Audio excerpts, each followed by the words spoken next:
खुशामदीद मोहतरम नाज़रीन, आप तमाम का HKA न्यूज़ चैनल में खैर मक़दम है। माइक्रो फाइनेंस को लेकर बिदर डिस्ट्रिक्ट के मैलूर गांव में एक महिला ने संघ के ऑफिसर को टेंशन से आत्महत्या करने की कोशिश की। वाज़ेह रहे कि माइक्रो फाइनेंस की जानिब से, वहां के ज़िम्मेदारान की जानिब से आवाम को काफ़ी ज़्यादा परेशान किया जा रहा है।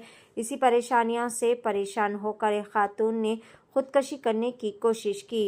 पेश इस खुसूस में मुकम्मल तफसीलात बसवा कल्याण से नुमाइंदा रिपोर्टर शेख असलम की HKA न्यूज़ चैनल के लिए यह खुसूसी रिपोर्ट।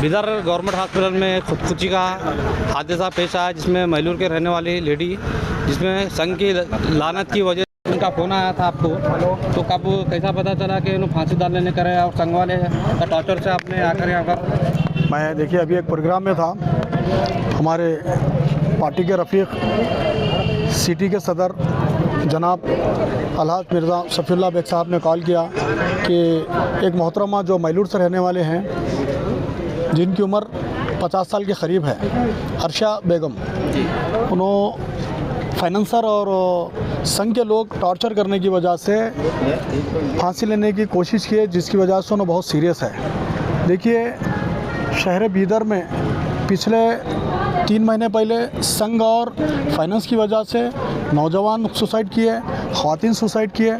उस टाइम पर मैं, हमारे पार्टी के तमाम लोग इस बारे में शहर के अवाम को बोले हैं कि संघ मत लो बोलकर, लेकिन ये मजबूरी में अभी बता रहे हैं कि एक छोटे प्रोग्राम के लिए थे, लेकिन ये बुरी चीज़ों से दूर रहिए, इससे तबाही है सिर्फ। और मैं और मेरी पार्टी मजलिस इत्तेहादुल मुस्लिमीन ये डिमांड करते हैं DC साहिबा मैडम से, SP साहिबा मैडम से और तमाम शहर की अवाम से कि संघ और फाइनेंस बंद किया जाए।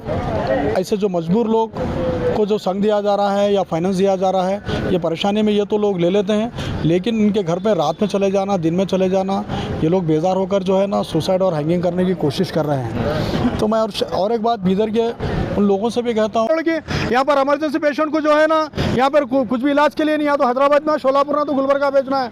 ये क्या बात बता रहे हैं? अगर वही 5 गारंटी बंद करके अगर इस हॉस्पिटल और स्कूल अच्छा बनाते तो जो है ना सोसाइटी में तो जो चीज़ें ख़राब हो रही हैं वो रुक जाते हैं। एक तो जो है ना 2000 रुपये दार रहे हैं, इलाज नहीं हो रहा, प्राइवेट हॉस्पिटल जाके करोड़ों रुपए, लाखों रुपए जो है ना आवाम के खर्च हो रहे हैं। खांसी बुखार का हॉस्पिटल है ये, अब मोहतरमा को लेकर है, यहाँ पर इलाज होगा बोलकर गारंटी 24 घंटे मोहतरमा का बोले हैं। अगर वही प्राइवेट हॉस्पिटल के अगर यहाँ पर इलाज होता, मोहतरमा को जो है ना अच्छे ICU में रखकर जो है ना 4 डॉक्टर उसकी निगरानी में रहते थे। हेल्थ सेक्टर को, एजुकेशन को बिगाड़ कर तो पूरे भारत में गरीबी आ रही है। वो 5 स्कीमें, 5 गारंटी किस काम की? अगर हुकूमत गरीबों तक अगर वो चीज़ें गरीबों के पहुंचाती, उनका हक पहुंचाती, तो ये चीज़ें पैदा ही नहीं होते भारत में। तो आपका मैसेज क्या रहेगा सब जो गरीब लोग हैं जो फाइनेंस ले रहे हैं? अभी बता रहे ना मेरे सदर साहब, जो हुकूमत के जो स्कीम्स है वो पूरे पहुंचना। स्कीम बोलो तो 2000 रुपये फ्री का राशन नहीं, ये नंगा भूखा मुल्क नहीं है। ये देखो मैं बोलता हूँ, मुद्रा योजना है जी, प्रधानमंत्री आवास योजना है, प्रधानमंत्री आवास योजना, आश्रय समिति, आश्रय स्कीम है, क्या हुआ है। और संघ और फाइनेंस को लेकर जो मैलूर के अंदर एक हादसा पेश आया, एक अर्शिया नामी खातून, उम्र लगभग 50 साल है। क़र्ज़ लेना और क़र्ज़ देना एक परंपरा है, हर बैंक से भी लेते हैं लोग, हर जगह से लेते हैं, लेकिन जो संघ के जो मामलात हैं, ये लोग कर्जा दे के मखरूज के घर पर रात में 10:30 बजे और 11 बजे पहुंचना, इनको टॉर्चर करना है बिल्कुल गलत बात है, हम इसकी मजम्मत करते हैं। और इसी टॉर्चर को लेकर ही अर्शिया बेगम मैलूर के अंदर इनके टॉर्चर से तंग आके उन्होंने ख़ुदकशी करने की कोशिश की। तकरीबन अगर कुछ देर हो जाती तो शायद अल्लाह नहीं करे उनकी जान चली जाती थी, लेकिन आसपास के कुछ लोग हैं आके उनको पकड़ के गले में से फंदा वंदा निकाल के इनको लेके आए। भी मोहतरमा कोमा की हालत में है। मैं हुकूमत कर्नाटका और हमारे यहाँ की मोहतरमा जो डिप्टी कमिश्नर साहबा हैं उनसे, और सुप्रिटेंडेंट ऑफ पुलिस जो हमारे SP साहब हैं, मैं इनसे मुतालबा करता हूँ कि ऐसे संघ के नाम के ऊपर लोगों को जो हरासमेंट कर रहे हैं, इनके खिलाफ फौरी कानूनी कार्रवाई होना चाहिए। और अभी MLC हो चुकी है, मेरी बात हुई है। 20 घंटे के बाद क्या इनका स्टेटमेंट लेंगे बोल के बोले। क्या नाम है उनका?